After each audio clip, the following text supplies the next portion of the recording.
So class B you see for one half cycle, I'll be using one transistor. This will be off. For second half cycle, I'll be using second transistor. This will be off. So at a time, only one transistor is working. So I can say that when you combine the output of both the transistors, we can get the total amplified signal. Okay.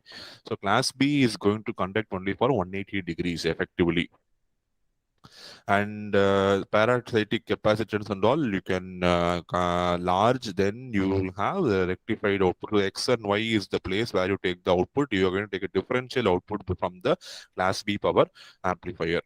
And this is the swing of current and voltage. So when the ID1 is peak, ID2 is 0. You can see when ID1 is peak, ID2 is 0. When ID1 is 0, ID2 starts increasing. Okay, so when the current is peak, the transistor is in saturation, so the voltage drops. When the current is not flowing, the transistor is in cutoff, so voltage is VDD. So these two graphs will are self-explanatory, as you can understand how this swing happens from the values for voltage and current. And suppose each transistor draws a peak current from the I'm using a transformer for impedance matching here. So I'm using a transformer for impedance matching, and I have a split transformer. In the primary I have M windings, and the secondary I have N windings. Across secondary I have my RL. So definitely there will be a transformation ratio M by N. So the transformer turns ratio will come into picture here. So you can see the output power is given by, it depends on the turns ratio M by N the whole square. Other thing is same, IP square RL by 2 average power, so IP square RL by 2. And efficiency of class A, since it is conducting for only one half of the input cycle, you have an average current flowing to the transistor.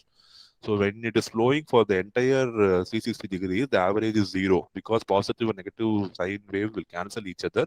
But since here the positive I have a sine wave, negative it's going to be 0, there's an average value of current flowing to the device. That average value is given by IB by pi. IP by pi. That you can do it by integration. And the supplied power is this one, 2 IP by pi VDD, and efficiency is output by input. So I will get the value of efficiency like this. So how to maximize efficiency? You put efficiency is maximum only when VP equal to VDD. So if you put in that case, eta will be equal to pi by 4, or approximately 79%. You can see the efficiency is increased from 50 to 79% because of the transistor is on only for half of the duration, 180 degrees. Okay, that is going to boost up your efficiency. But remember, the transistor is going to the power amplifier is going to be highly non-linear, because it is amplifying only one half, the second half is not amplified.